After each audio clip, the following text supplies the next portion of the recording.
Hi guys, welcome back to another video. So it seems absolutely forever since the last video, but it's only been a week. So in this video we're just going to have a catch up because this video is episode 3 of the 75-gallon Reef update.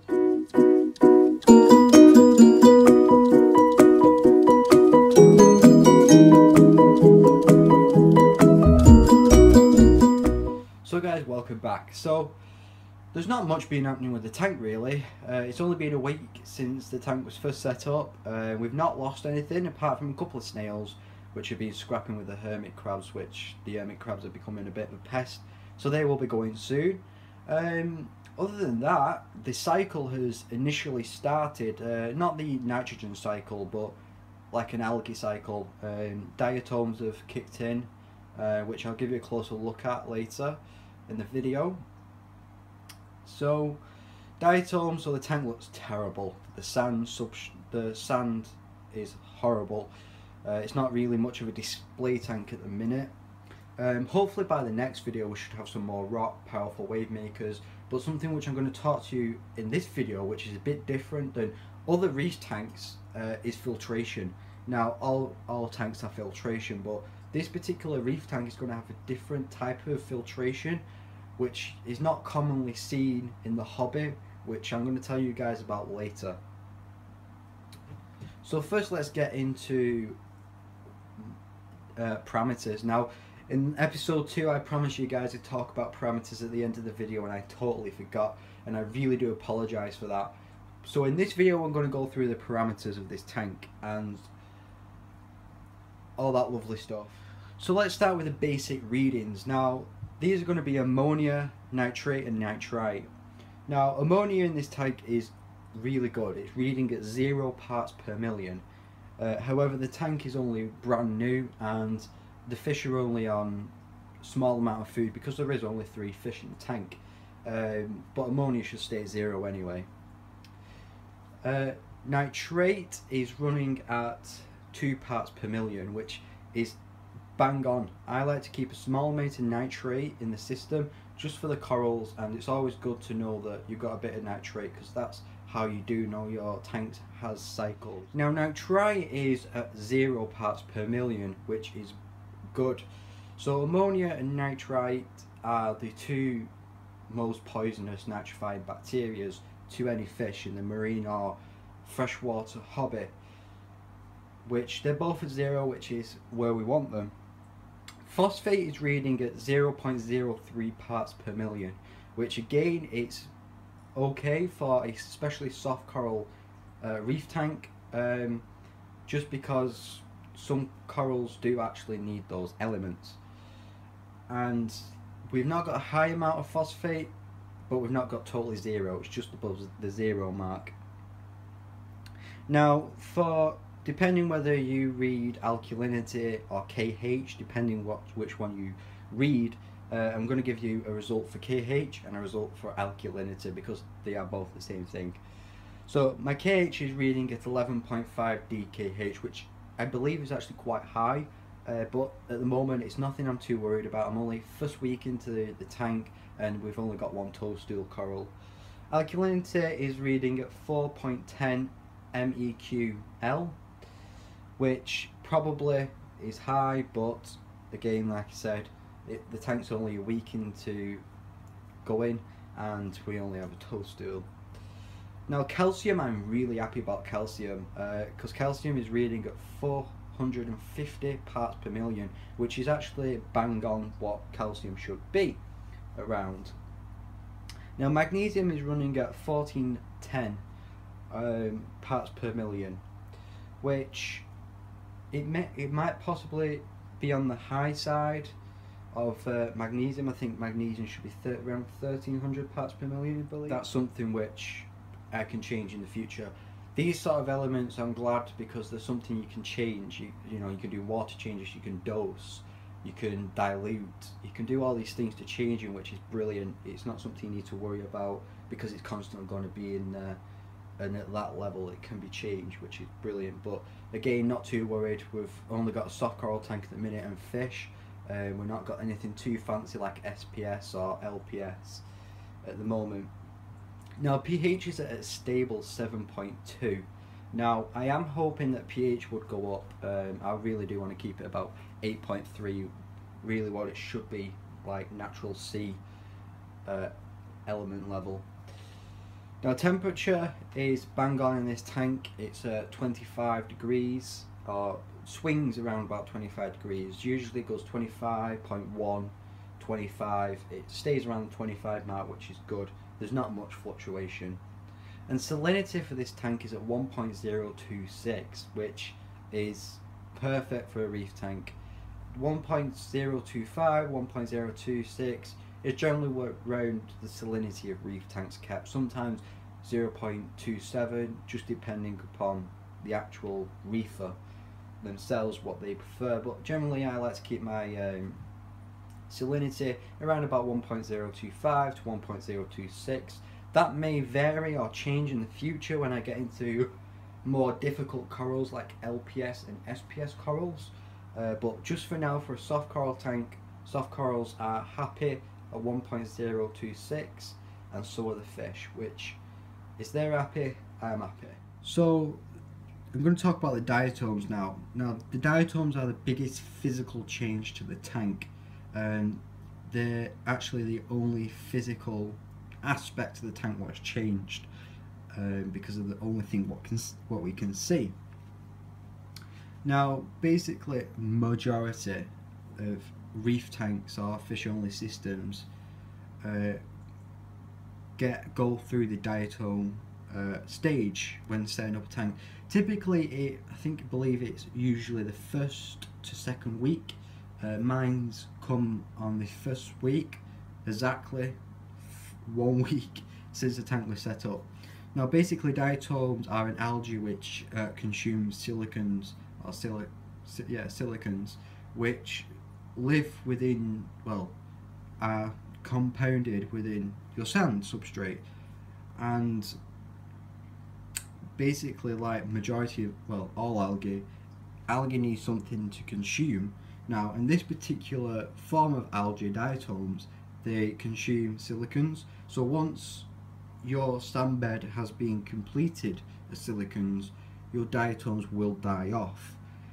Depending on your lightings, you're going to have lighting blasts up to 100%, your blues, your whites, your whatever colours you run on your LEDs or T5s. Depends how fast or how much you get rid of silicons. Also depends upon what water you use. So as you're using dechlorinated tap water to top up your tank or to mix your salt in, then you're going to get diatoms even worse, because tap water actually contains silicons which diatoms completely thrive on. Now I've done it. I do personally admit, in the past when I first started the saltwater hobby, especially when I first really got into saltwater, I did actually use dechlorinated tap water and mix my own salt water, because obviously I was new, didn't know that much when I first entered marine, and I ended up with a tank with loads of diatoms, couldn't get rid of it, it was uncontrollable, and it just made the tank look horrible and really unappealing and attractive. And this particular tank was actually the dual Rio 180, which you scroll back to round about maybe 9 months ago, almost maybe a bit further, you'll see that particular tank and you can see how terrible it looks. And that tank was actually in the living room, so it did look very unappealing to people who actually looked at the tank. So I'm going to move on to something different now, and hopefully the diatoms won't be here for Reef Update 4, which they've already started to disappear, which is brilliant. They've only been in this tank maybe 48 hours maximum, and the sand bed doesn't look far as bad as what it did yesterday. So hopefully tomorrow or the day after they'll be completely gone and we can have a nice clean white sand bed. So the idea I wanted to talk to you guys about with this tank for the filtration is, instead of running a canister or an external filter, I'm going to be running a internal filter. Now you guys are probably thinking, wait a minute, you have a 4 foot by 2 foot by 2 foot tank, you want to make a reef tank out of it, and it's such a large volume of water, and you want to run internal filters in a large reef tank.